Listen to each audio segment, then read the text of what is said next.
Tinakbakan ng prosekusyon sa Hong Kong ang paggigiit ni Congressman Ronald Singson na pampersonal lang daw niyang gamit at hindi daw pambenta ang cocaine na nahuli sa kanya. Noon sa airport, mula sa Hong Kong, nakatutok si Maki Pulido. Eksperto sa drug addiction ang isinalang ng prosekusyon para kontrahin ang tangka ni Congressman Ronald Singson na pababain ang kanyang sentensya sa drug trafficking. Ayon kay Dr. Lam Ming, isang substance abuse expert ng Hong Kong, pwede raw ikamatay kung uubusin ng isang tao sa loob ng 2 araw ang 14 grams na powder na may lamang 6 grams ng cocaine, lalo na kung tulad ni Singson na wala namang tolerance dahil patigil-tigil ang gamit sa droga.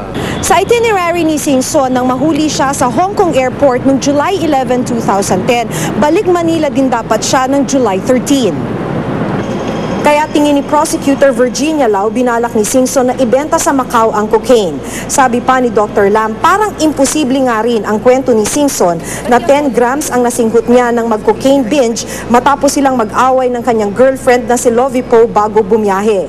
Ang tira sa cocaine binge na ito ang nabitbit daw ng kongresista at nahuli sa Hong Kong Airport. Hindi masisi ng kongresista ang kanyang mga kabaro na humihingi ng kanyang pagbitiw o kaya't pagkakasibak sa Kongreso. Ganun pa rin pakiusap ko sana, patapusin na naman yung kaso hanggang mag-final judgment. Nahirapan din daw siyang magbunyag ng mga personal na bagay sa witness stand pero para rin daw siyang nabunutan ng tinik nang mailahad ito. Siyempre mahirap. Those are very personal things and pero kailangan talaga sabihin ito para malaman na rin ng judge. Dahil hindi natapos ang prosekusyon ngayong araw, itutuloy ang pagdinig sa February 17 bago pa malaman kung ano ang magiging sentensya laban sa kongresista. Mula rito sa Hong Kong, Maki Pulido, nakatutok, 24 oras. Chika Minute!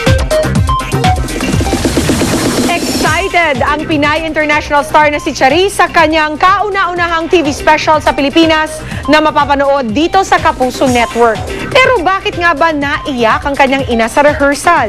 Alamin sa exclusive chika ni Nelson Canlas.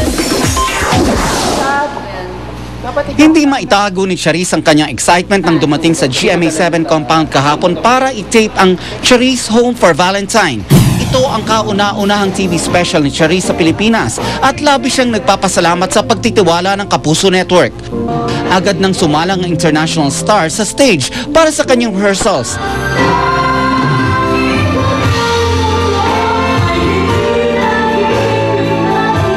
Sa isang banda, napaiyak ang ina ni Charisse na si Raquel habang kumakanta si Charisse.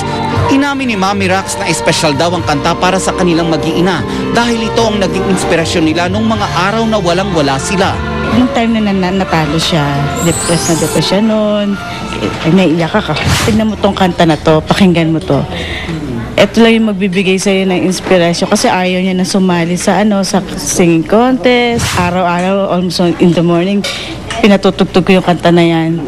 Naiiyak siya. Practice pa lang, hindi na matawaran ang boses ng Pinay International Singing Sensation.